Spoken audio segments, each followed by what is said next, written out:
45 minutes. Less time than a lunch break. Less time than an episode of your favorite show. In 45 minutes, you can drive across town, watch the sun go down, or talk to a friend. But on a Tuesday in October, 45 minutes was all it took to shatter a city and scar a nation. It was a rampage so fast, so brutal, and so horrifically efficient that it left 11 people dead and a country asking a single soul-shattering question. Why? Tonight, we're not just looking at the headlines. We're going behind them. We're piecing together the timeline, listening to the voices of those who were there, and looking into the life of the man who pulled the trigger. This is a story about the fragility of the human mind and the terrifying speed of modern tragedy. Before we begin, if you find value in these deep dives, please take a moment to subscribe to our channel and click the bell so you never miss an investigation. The story you are about to hear is difficult, but it's one that needs to be told. T-minus 45 minutes, the old house on Maple Street was silent, but it was a loud silence. It was the silence of absence, of voices and laughter that had been extinguished, leaving behind an echo that vibrated in the very wood of the floors. Arthur Corrigan stood in the center of his workshop in the garage, a place that had once been his sanctuary. The air still smelled of sawdust, oil, and the faint, sweet scent of the cedar blocks he used to carve for his daughter. Now it smelled only of cold purpose. He was dressed in a simple gray work shirt and dark pants, clothes that were clean, pressed, and anonymous. His boots, heavy and steel-toed, were polished to a dull shine. On his workbench, where intricate birdhouses and custom-made furniture once took shape, lay 3 items, arranged with the geometric precision of a surgeon's tools: a 9mm semi-automatic pistol, a 12-gauge pump-action shotgun, and a military-style semi-automatic rifle. Beside them were magazines, all fully loaded, and boxes of extra ammunition. Arthur was 48 years old, but he looked 60. His hair was a salt and pepper gray, his face a roadmap of grief and sleepless nights. But his eyes, a pale and watery blue, were what was most unsettling. They were calm, utterly, terrifyingly calm. There was no rage in them, no wild fury. There was only a profound and chilling emptiness, the look of a man who had already died and was merely waiting for his body to follow. He picked up the pistol, his movements economical and practiced. He had spent the last 6 months at a remote firing range, turning a hobbyist skill into a cold, lethal efficiency. The recoil, the reload, the target acquisition, it was all muscle memory now, a grim choreography he had practiced until it was as natural as breathing. He holstered the pistol, slung the rifle over his shoulder, and took the shotgun in his hands. He looked at the list taped to the wall above the bench. It wasn't a list of names, but of places. 3 addresses, written in his neat, draftsman's block printing. Midland Financial Trust, Downtown Branch. The law offices of Pierce, Stratton, and Dunn. Sterling Industries, corporate headquarters. 3 locations. 3 pillars of the world that had systematically crushed him. He had calculated the driving time, the likely response time of the police. 45 minutes. That's all the time he figured he would have. He intended to use every second. He walked out of the workshop, not bothering to lock the door. There was nothing left to protect. As he stepped into the kitchen, his eyes fell upon a drawing taped to the refrigerator. It was a child's drawing of a smiling stick-figure family under a bright yellow sun. A man, a woman, and a little girl with bright red pigtails. Underneath, in wobbly letters, it read, "Daddy, Mommy, and Lily, the best family." The clockwork precision of his movements faltered for a single, agonizing second. A tremor ran through his hand. The silence in the house screamed. His wife, Sarah. His daughter, Lily. They were the reason for the silence. And they were the reason for the storm that was about to break. 18 months ago, the silence had been a 7-year-old's laughter. Lily Corrigan was a spark of life, a whirlwind of red pigtails and mismatched socks. She was Arthur's son. Then came the headaches. Then the bruising. Then the diagnosis, a string of Latin words that amounted to a death sentence. A rare and aggressive form of leukemia. The world tilted on its axis. Arthur and Sarah threw everything they had into the fight. He was a master carpenter, a union man who took pride in his work, but his insurance was a joke, a policy full of loopholes and exceptions. The experimental treatments Lily needed weren't covered. The bills began to pile up, stacks of white envelopes that felt like tombstones. Arthur worked double shifts. Sarah, a part-time librarian, took a second job cleaning offices at night. They sold their second car. They emptied their savings, their retirement accounts. It was never enough. The debt spiraled into the hundreds of thousands. The hospital, once a place of hope, became a source of constant, harassing phone calls from the billing department. They went to their bank, Midland Financial Trust, the same bank where Arthur had opened his first savings account as a boy. They went for a consolidation loan, a second mortgage, anything to give them breathing room. They sat across the desk from a man named Mr. Abernathy, a man with soft hands and a sympathetic smile that didn't reach his eyes. He reviewed their finances, tut-tooting softly at the numbers. "I understand this is a difficult time," Abernathy had said, steepling his fingers. "But the bank's position, with this level of medical debt and no guarantee of a positive outcome, you're simply too high a risk." "I'm sorry. Risk," Arthur had repeated, his voice dangerously quiet. "My daughter's life is a risk?" Abernathy had simply pushed a brochure across the desk. It was for a debt counseling service. The meeting was over. They had walked out of the bank into the bright sunlight, feeling like they had just been buried. T-30 minutes in the present, Arthur stood by the refrigerator, his shotgun held loosely at his side. He didn't look at the drawing again. He couldn't. Instead, he walked to a small desk in the corner of the room. On it was a single, thick envelope addressed to the local news station. Inside was not a manifesto of hate, but a quiet, meticulously documented account of his family's destruction. It contained copies of every denied insurance claim, every bank rejection letter, every legal document, every threatening notice. It was a cold, factual indictment of a system he believed had murdered his family as surely as if it had held a gun to their heads. He was simply returning the favor. He placed the envelope in the mailbox at the end of his driveway, raising the red flag. He didn't know if anyone would read it or if they would care. It didn't matter. It was a message in a bottle cast out from a sinking ship.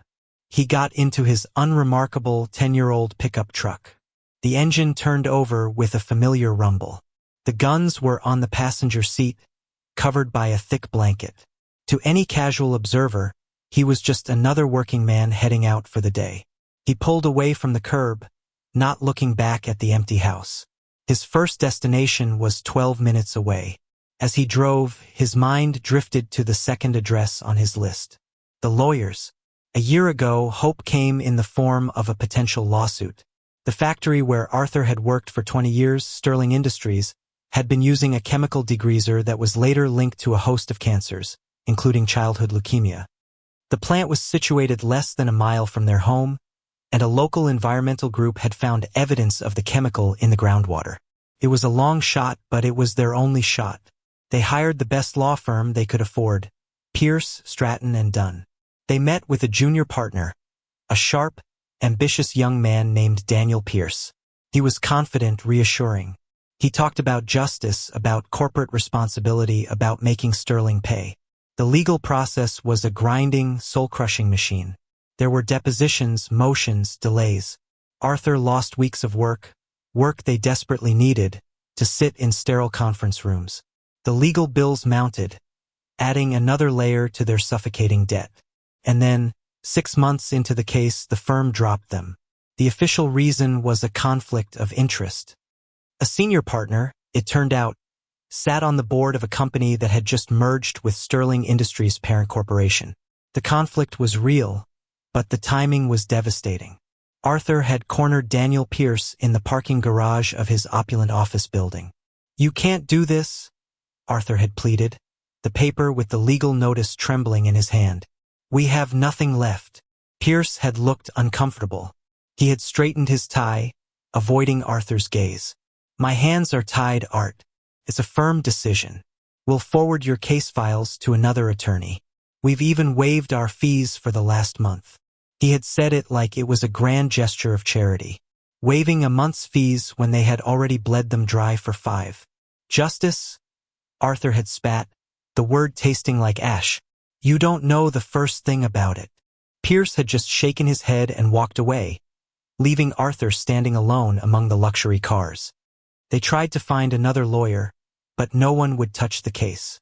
Sterling's legal team was legendary for burying their opponents in paperwork until they gave up or went broke. Without a firm like Pierce, Stratton, and Dunn, their case was dead. 2 weeks later, Lily died. She passed away in the early hours of the morning, in a hospital bed they could no longer afford, her small hand lost in Arthur's. The laughter was gone. The silence had begun. T-15 minutes Arthur's truck stopped at a red light. He stared ahead, his knuckles white on the steering wheel. The city around him was oblivious, a hive of activity and purpose. People were heading to work, grabbing coffee, living their lives. They were all part of the machine, the same machine that had chewed up his family and spit out the bones. Sarah had lasted another 4 months after Lily died. But she hadn't really been there. The light in her eyes had gone out with their daughter's last breath. She moved through the empty house like a ghost, her grief a physical shroud she couldn't take off. Arthur tried to reach her, but she was 1,000 miles away, in a place he couldn't follow. He found her in the workshop one afternoon, surrounded by the scent of cedar and the half-finished toys he had been making for a daughter who would never play with them. She had taken an entire bottle of her sleeping pills. Her note was short and simple. I just want to be with my baby. That was the day Arthur Corrigan, the carpenter, the husband, the father, had truly died. In his place, something else was born. Something cold, patient, and methodical. The silence in the house was now absolute. And in that absolute silence, a plan began to form. A final, terrible act of carpentry. He would not build. He would demolish. This brought his thoughts to the final name on the list. The source. The head of the serpent. Garrett Sterling. Sterling Industries hadn't just poisoned the groundwater and hired the best lawyers. After Sarah's death, when Arthur was at his lowest, they had performed their final, most elegant act of cruelty. They had bought his medical debt from the hospital through a subsidiary collection agency for pennies on the dollar. It was a standard, if ruthless, business practice to mitigate legal liability. If they owned his debt, he could never afford to sue them. The final notice had arrived a month ago. It was a foreclosure notice on his house. The house he had built with his own 2 hands. The house where he had brought his wife home as a bride. The house where his daughter had taken her first steps. The letter was printed on thick, expensive paper, the Sterling Industries logo embossed at the top. It wasn't a demand for money. It was a declaration of victory. They had taken his daughter's health, his wife's will to live, his job, his savings, and now they were taking his home. They were erasing him. T-2 minutes Arthur pulled the truck into a parking garage a block away from the Midland Financial Trust building. He got out and walked to the passenger side, pulling the blanket away. The metal of the guns was cold to the touch. He checked his watch. 8:58 a.m. The bank would be open. The morning rush would be over. The security guard would be a portly man in his 60s named George, who was always more interested in his crossword puzzle than the front door. He slung the rifle over his shoulder, concealing it as best he could under his long jacket. He held the shotgun low against his leg. He looked like a construction worker carrying tools. No one gave him a second glance. He walked out of the garage and onto the bustling sidewalk. The morning was bright and clear, perfect autumn day. He felt a strange sense of detachment, as if he were watching a movie of someone else's life. He saw the faces of the people rushing past him worried, happy, stressed, distracted. They were all playing their parts in a world he no longer belonged to. He could see the entrance to the bank now, its bronze doors gleaming in the sun. He thought of Mr. Abernathy, with his soft hands and his empty, sympathetic smile. He thought of the word risk. He reached the doors. He paused for a breath, his face a blank mask. The clockwork man was finished with his memories. The time for accounting was over. The time for collection had begun. He pulled the shotgun up, clicked the safety off, and pushed the door open. The quiet, orderly world of Midland Financial Trust was about to be plunged into a hell of his own making. The clock had just struck 0. The 45 minutes had begun. T-minus 43 minutes, the sound inside the Midland Financial Trust was a symphony of chaos. The initial shotgun blast that had obliterated the security door had been followed by the sharp, terrifying crack of a pistol. Screams echoed off the marble floors. People scrambled over each other. A tide of pure, primal fear. But Arthur Corrigan moved through it all with a chilling calm, a rock in a raging river. He ignored the tellers cowering behind their counters, the customers hiding under desks. His eyes, pale and focused, scanned the open-plan office behind the teller line. He saw him, Mr. Abernathy. He was halfway out of his chair, his face a mask of disbelief, his soft hands frozen above his desk blotter. Arthur raised the pistol, its weight familiar and steady in his hand. He walked directly towards Abernathy's cubicle, the shotgun held at his side. The screams around him seemed to fade into a dull roar. "Mr. Corrigan," Abernathy stammered, his mind refusing to process the scene. He saw the gun, but he saw the face of a grieving father he had dismissed months ago. "You said she was a risk," Arthur said, his voice flat, devoid of emotion.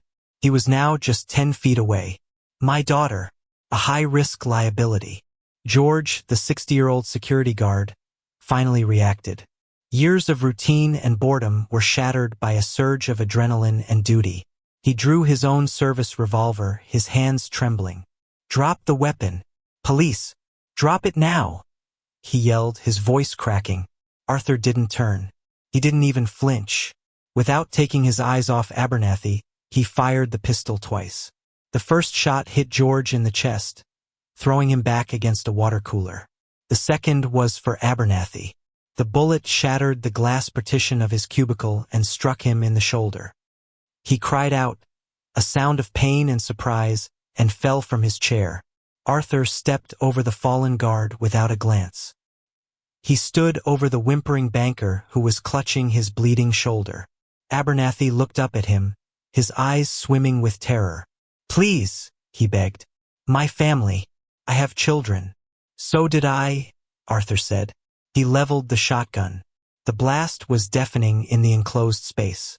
He turned and walked out the way he came, reloading the pistol with a fresh magazine as he moved.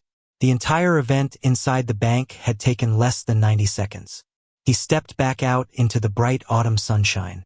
People on the street were just beginning to react, pointing, shouting, fumbling for their phones. He ignored them all, his long strides eating up the pavement back towards the parking garage.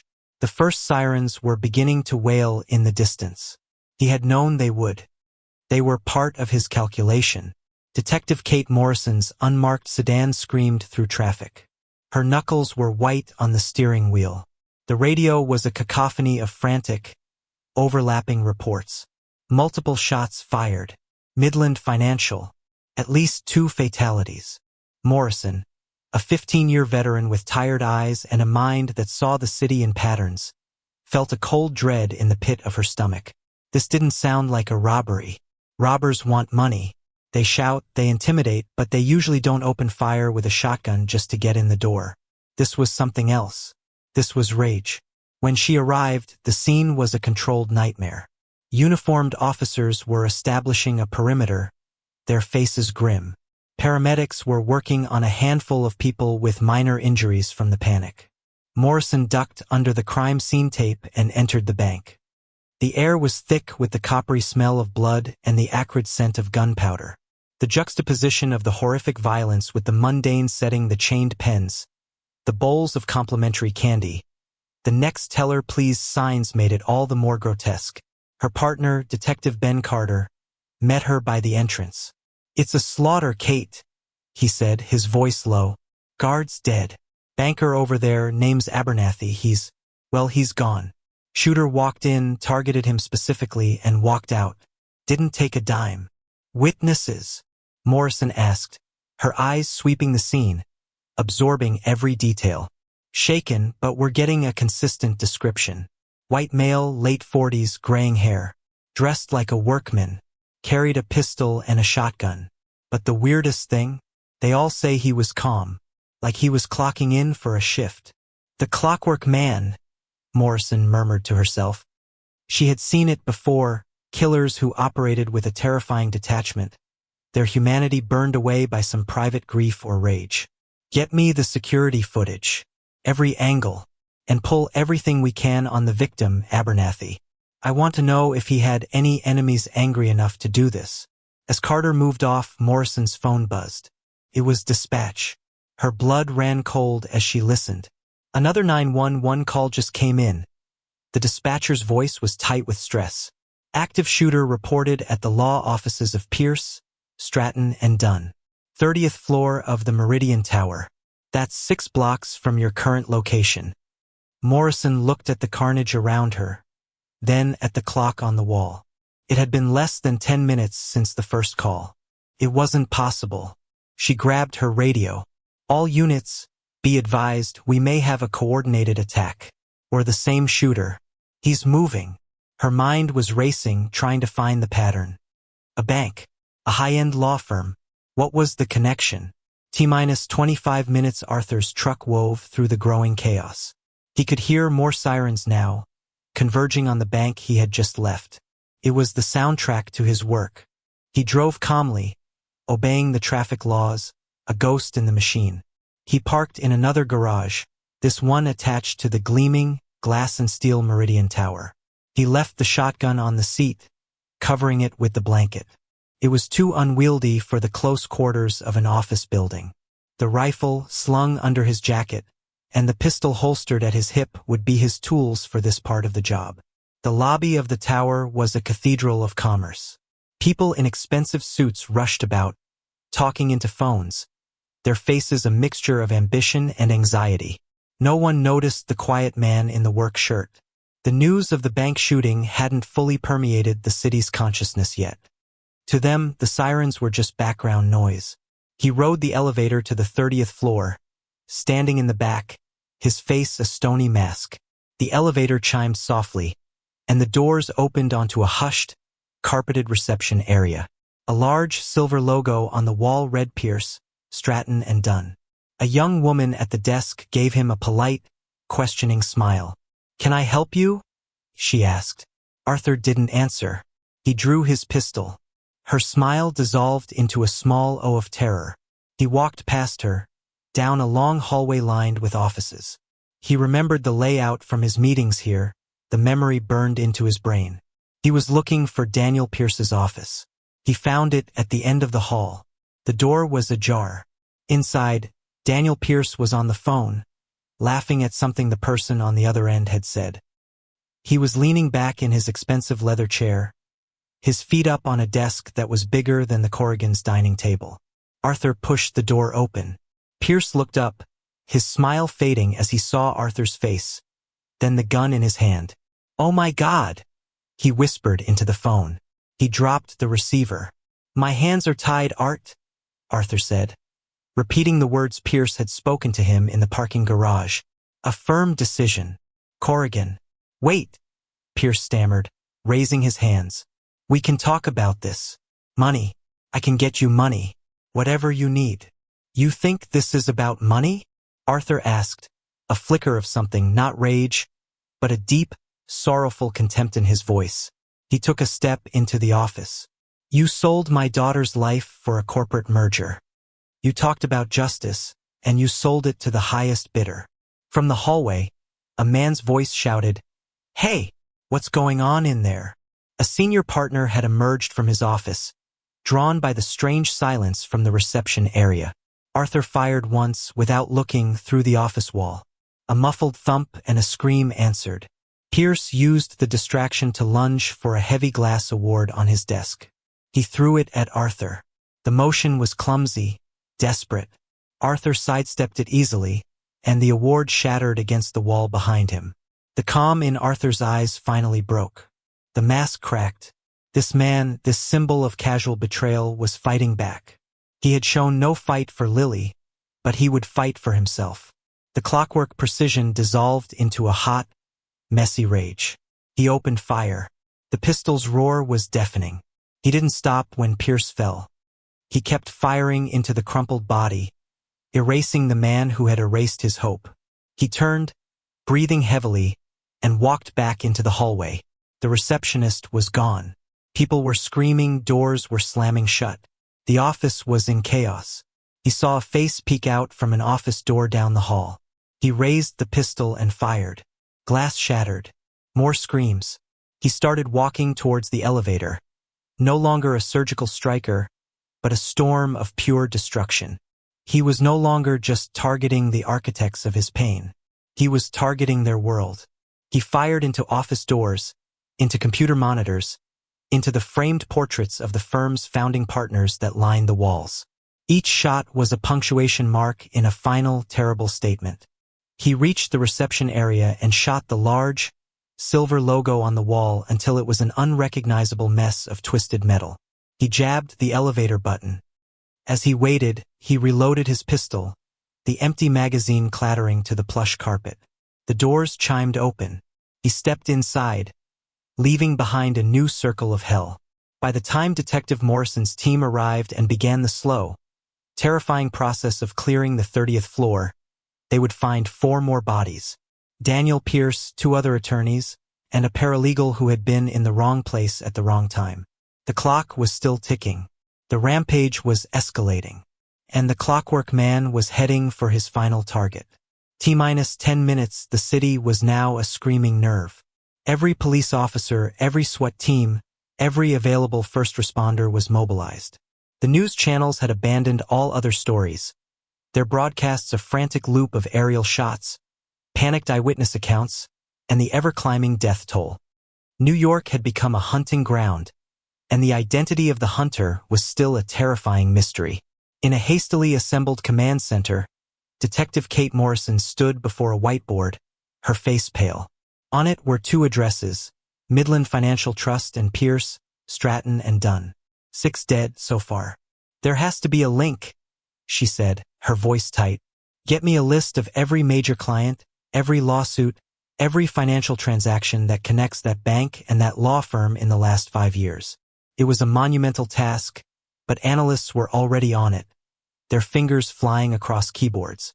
While they worked, Carter ran facial recognition on the security footage from the bank. The quality was grainy, but it was enough. A minute later, a driver's license photo flashed up on the main screen. Got him, Carter announced. Arthur Corrigan, age 48, address on Maple Street. Morrison stared at the face on the screen.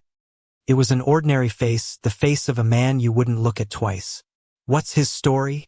The information began to flood in. Carpenter, union guy, wife, deceased. 1 daughter, Lily, also deceased. Died of leukemia about a year ago. Then the final, terrible pieces of the puzzle slammed into place. An analyst shouted from the corner, I've got it! The connection. Arthur Corrigan. He filed a wrongful death lawsuit on behalf of his daughter. The defendant was Sterling Industries. His legal representatives were Pierce, Stratton, and Dunn. And the financing for Sterling's expansion project 5 years ago?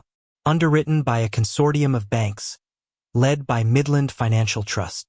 Morrison felt a wave of icy clarity wash over her. It wasn't random. It wasn't political. It was personal. It was a methodical, scorched earth revenge. His daughter died, his wife committed suicide, and they foreclosed on his house last month, Carter added, reading from a screen. The plaintiff in the foreclosure? A holding company owned by Sterling Industries. My God, Morrison whispered. They took everything from him. She knew with absolute certainty where he was going next. Get me the address for Sterling Industries corporate headquarters. Now, get every car we have, get SWAT, lock that building down. Go! Arthur Corrigan's truck sped down the highway. He was bleeding. During the chaos at the law firm, a shard of flying glass had sliced a deep gash in his forearm. He was ignoring it. The pain was distant, unimportant. He could see the Sterling Tower in the distance, a monolithic finger of black glass pointing to the sky. It was the temple of the man who had poisoned his land and his child. Garrett Sterling. The final name. He knew he couldn't use the main entrance. The city would be on high alert now. The building would be swarming with police any minute. But he had helped build half the structures in this city. He knew their secrets. He knew about the loading docks, the service tunnels, the forgotten entrances used by construction crews and maintenance staff. He abandoned his truck a half-mile from the tower and proceeded on foot, carrying the rifle. He moved through back alleys, his knowledge of the city's underbelly guiding him. He found what he was looking for: a service entrance to the building's sublevel parking garage. A simple magnetic lock. A crowbar from his tool belt was all it took. He was in. The alarms were already blaring. A shrill, incessant pulse. The building was in lockdown. He moved up a concrete stairwell, the rifle now held at the ready. He was no longer calm. The rage he had unleashed at the law firm was now a roaring fire. The clockwork man was gone, replaced by a wounded, cornered animal. Garrett Sterling, CEO of Sterling Industries, stood in his penthouse office on the 60th floor, staring out at the chaos unfolding in the city below. His head of security, a former Secret Service agent named Frank, was urging him towards a private elevator that led to a secure panic room in the basement. "Sir, we need to move. Now, the police believe you are the target," Frank said, his hand on his sidearm.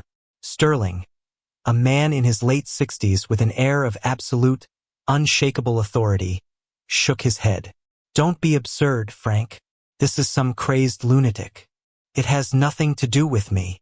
He was more annoyed than afraid. The disruption was inconvenient. Then his personal secretary burst into the office, her face ashen. "Sir, the police are on the line. The shooter. They've identified him. His name is Arthur Corrigan." The name meant nothing to Sterling. It was one of thousands of names that had crossed his desk on legal documents, memos, and balance sheets. It was a non-entity. "I don't know any Arthur Corrigan," he snapped. "He was the plaintiff in the old groundwater contamination suit," she said, her voice trembling. "His daughter." The elevator at the far end of the executive suite chimed. Frank drew his weapon, pushing Sterling behind his massive oak desk. The doors slid open. It was Arthur. His face was smeared with grime and blood, his eyes burning with a feverish intensity. He raised his rifle. Frank fired his pistol twice. The shots were accurate. One hit Arthur in the chest, staggering him back. The other hit his shoulder. But Arthur was wearing a ballistic vest under his work shirt, another part of his meticulous plan. The impact felt like being hit with a sledgehammer, but the bullets didn't penetrate. Arthur returned fire. His rifle was more powerful. The shots hammered into Frank, throwing him back against the wall. He slid to the floor, his weapon clattering beside him. Now it was just Arthur and Garrett Sterling, the creator and the creation, the king and the ghost at the feast. "Corrigan," Sterling said, his voice surprisingly steady, though his face was pale. He was trying to project the same authority he used in the boardroom. "Let's be reasonable. What is it you want? Money?" Arthur laughed, a ragged, broken sound. He limped forward, leaning against the doorframe for support. His wounds were starting to take their toll. "What do I want?" he echoed, his voice a raw whisper. He looked around the opulent office, at the priceless art, the panoramic view of the city. "I want my daughter's laugh back. I want my wife's hand in mine. I want the world you stole from me." He raised the rifle. "I don't even know who you are," Sterling yelled, his composure finally cracking. It was his last fatal mistake. To be erased so completely, to have his family's ultimate sacrifice mean so little that the man responsible didn't even recognize his name. It was the final, unbearable injustice. "Her name was Lily," Arthur said, and pulled the trigger. He stood there for a long moment, the rifle smoke curling in the silent office. It was over. The list was complete. The silence in his head was finally as absolute as the silence in his empty house. He heard the sounds of SWAT teams ascending the stairwells, of helicopters hovering outside the windows. He was trapped. He sank to the floor, his back against the wall, his rifle across his lap. He looked out the vast window at the city, his city which he had just terrorized. He reached into his pocket and pulled out a small, worn photograph. It was of him, Sarah, and Lily, smiling on a sunny day in their backyard. He looked at Lily's face, at her bright red pigtails and her gap-toothed grin. From outside the door, he heard a new voice, clear and amplified by a megaphone. "Arthur Corrigan, this is the police. It's over. Put down your weapon and come out with your hands up." It was the voice of Detective Morrison.